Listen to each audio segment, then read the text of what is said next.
I see there's frost on the cars. There's just a little bit of ice on the pond. Time to get the parts out of the garage. Had a wonderful Tundra garage. Oh, just a little bit of ice on the pond this morning.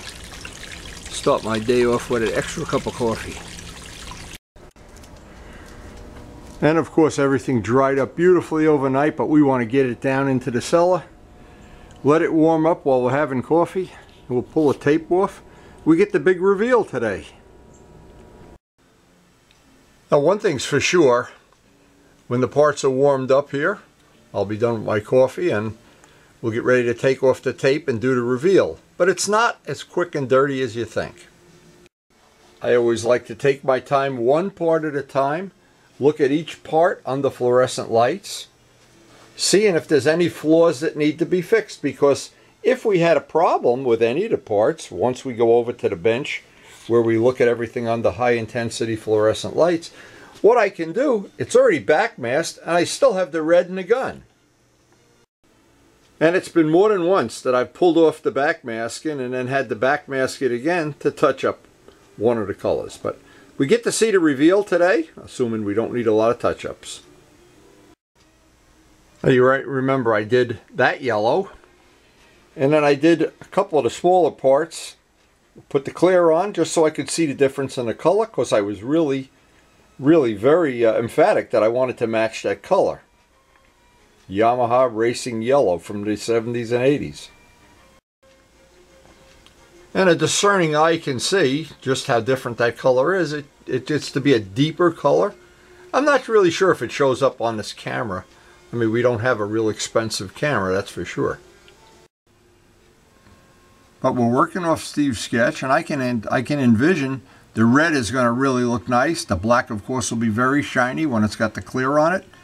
We want to get this all the backmasking off today, lay it out, and see if Steve is happy with it before he puts the decals on. And once we have the decals on, and I assume Steve has that pretty well set in his mind how he wants it, we'll be ready to put the clear on, and then we'll see how this red is really going to look. I think it's going to be spectacular. So the routine on removing anything, especially things that have been in the garage, and it's been below freezing, I know because we have some ice on the pond, the beginning of an ice skating rink. Warming up the tape, always a good idea. Stacks the deck in your favor, that you're not going to leave any residual tape residue on. And I'm always cautious about it. Now, the fine line tape, again, we're going to see this line. So this one I want to be perfect. I actually want them all to be perfect.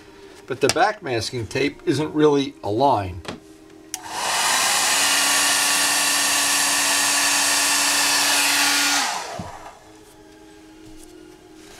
And since we put so much work into this already, it's nice if you have fingernails on a job like this.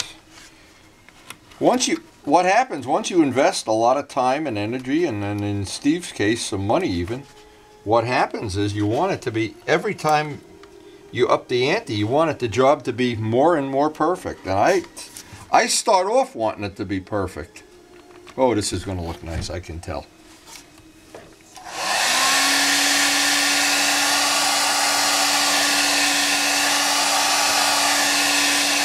Now, in the world of model planes, when we had to make these stripes on very delicate, sometimes tissue paper parts, you would always want to pull the tape straight back.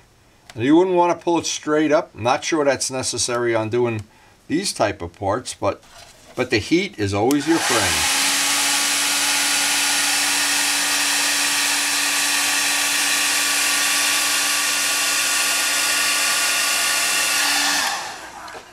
So we have the first part of our reveal. I always take, now I'm looking over the part even a second time. I looked over before I pulled the tape. For all purposes, that part is ready for decaling and or clear. And so the first part in the bank. Now you got to remember that both colors are going to change, and the red is going to change dramatically to black, not so much, once we put the first coat of clear on. But we can't put any clear on until Steve gives us the okay that this is what he's looking for, and any stickers or decals or anything else he'd like to add to this. But I think that's, considering what we started with, the fisheye killer at a month here, well, we've done an amazing recovery. As I take these parts out, I'm kind of excited of seeing what the reveal is going to look like when these parts are all lined up on our table and prepped up, ready for the next step. And I hope that's going to be before the end of the work session. We're going to have that in the bank. To be honest, I don't think Steve could be any happier. This really is a nice rendition of what he envisioned.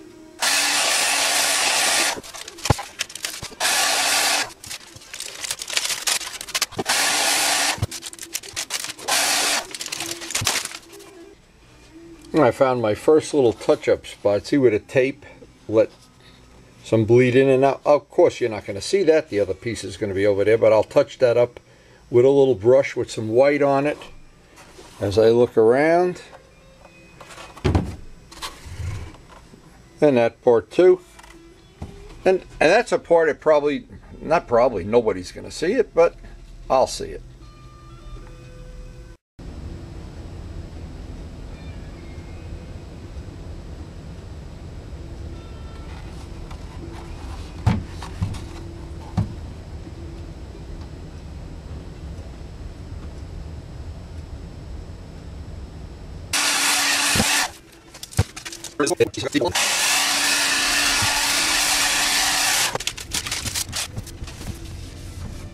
No touch-ups on this. Another part off into the reveal bench.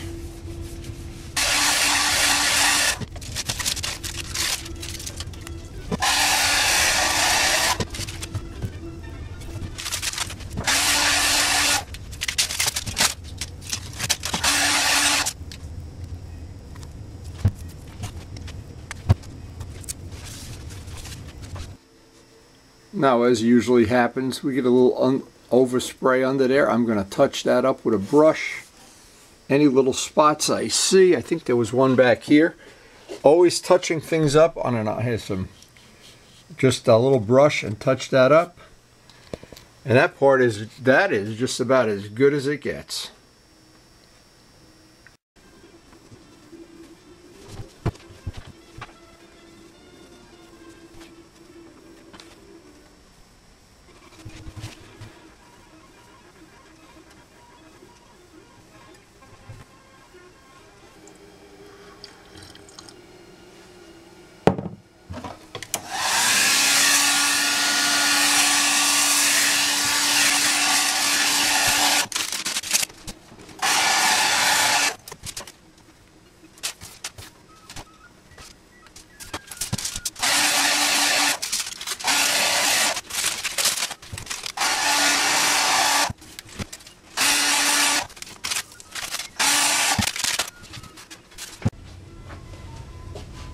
Now, there's always one or two little touch-up spots, and in this case there's a real minimum, but there's always a few, and if you address them now, they get buried in the clear and you never see them. Touching it up with a brush is never a problem.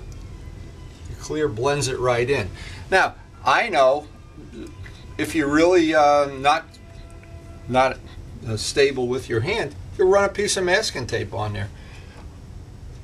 I'm at least been doing this for a long time, so I'm not sure what that means. But we've got this pretty well under control, and this really is a nice part. This is really going to be nice. I am positive of one thing. When Steve sees this with the clear on it, he is going to be stoked. He's going to want to make the bike a better bike. You'll want to be a better man, Steve. So we're finished with the backmasking. Most of all, finished with a lot of little touch-ups that needed to be done. Now, as I look back at this, I think what a great thing it was. I'm very happy that we resprayed the black. I was also tempted that at one point in time just to put clear on a black fender. I'm glad we touched that up. A lot of little details on this are really going to show in the final part, I'm sure. When this bike is assembled and he has it up at the market and everybody's oogling it and everything. But we started with a concept sketch. We're going to wind up, and my project also, the FZR project, is working off a concept sketch, which, by the way, is a great idea for, well, just to get an idea of what you want to do. And we're at this point, now we're waiting for the decals. That's the next point. Stickers, decals, and clear. But I'm going to try, when it comes time to do the clear, I really want to wait for a day, even if I have to wait a while. Because if we try to do this on a day when the wind is really blowing, might not be as good. And this project is coming out so good, I don't want to compromise it even a little bit. And I really think when Steve sees the reveal on this, he's really going to be impressed. This is really, well, we'll find out in a couple days, or whenever he can get over here to do the decals. And I'm trying to devote an entire dedicated day that it's not really below freezing to lay out the stripe on this, because the stripe is such, that ladder stripe, such a critical thing, such a critical thing. And just to refresh everybody's mind, why I'm working off of this stripe is what I did. I took a side view picture of the motorcycle. And this is, of course, I think Steve did pretty much the same thing. You can get these off the internet. You can look up images of FZR if you don't have an FZR. Or if you want to see what, take a picture of your motorcycle, lay it out like this. Now, John Pothier has helped me. What we did is we laid it out with various ways, and I wanted to just show how this evolved over many things are making the bars too big. And what jumped out at me right away when I started laying out the sketch, I had no idea that the stripe was going to go right through the tank like that. So then I had to reevaluate, and I've got this on a set of 3 videos that are on the channel laying out the paintwork. That's somewhere about a year ago. And what happened is, I always like to see if I'm going to have it in a different color. You want to change the color of your bike. Obviously, you could do it in Photoshop.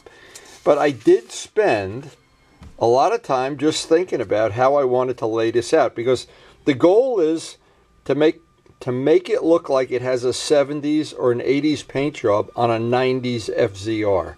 That was the goal anyway. And when you're doing nostalgia stuff, then I thought, well, the ladders maybe will look better if I just make a black stripe. And this, what's it going to look like from the front view? What's it going to look like from the side view?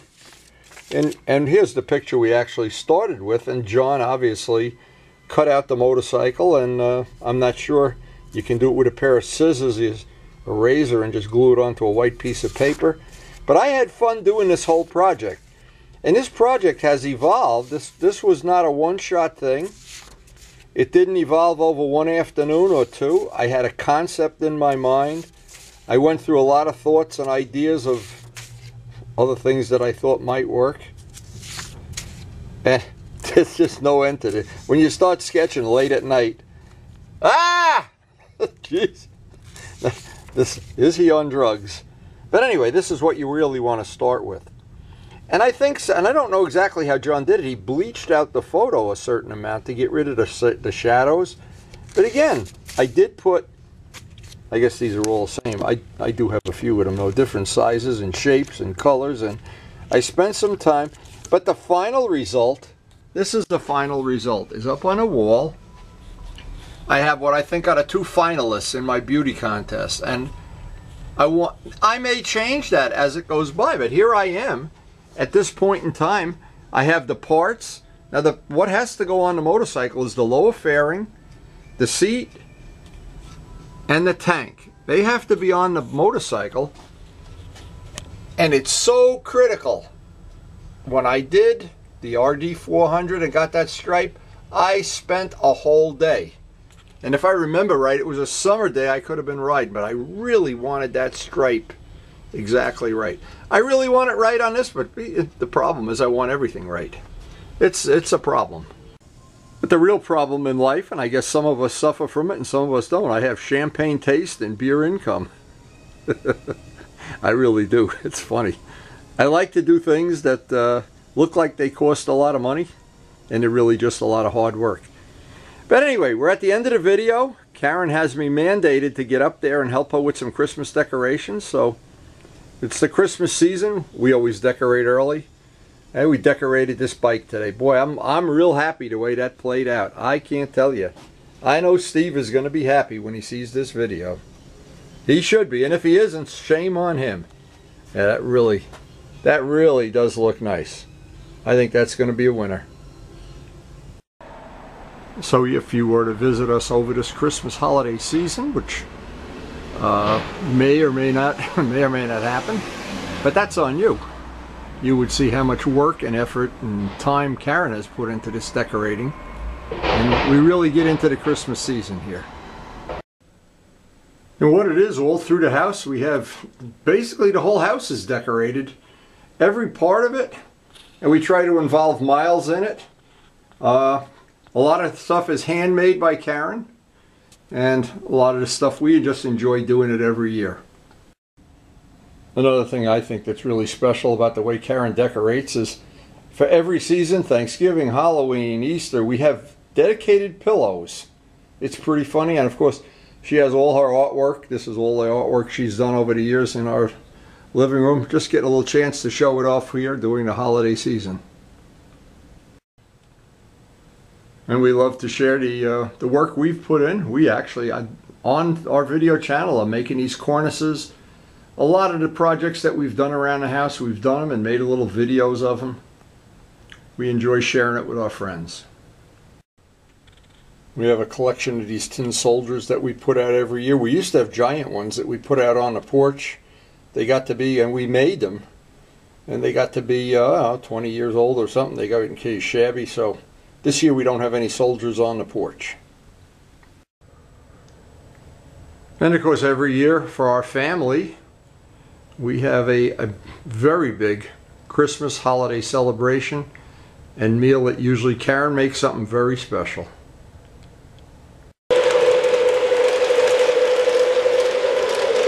And of course, what we spent the last couple of days doing.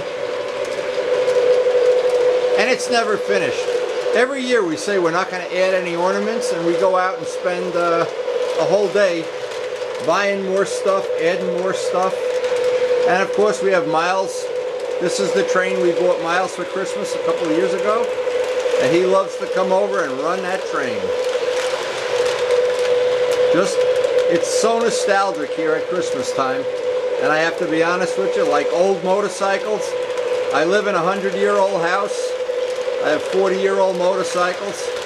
And I'm going over the hill quicker than a donkey in a donkey cart. We really do enjoy Christmas. So I hope you enjoyed the video. Hope you enjoyed a little tour of our little Christmas decorations. And as we always say at the end of every video, thanks so much for watching.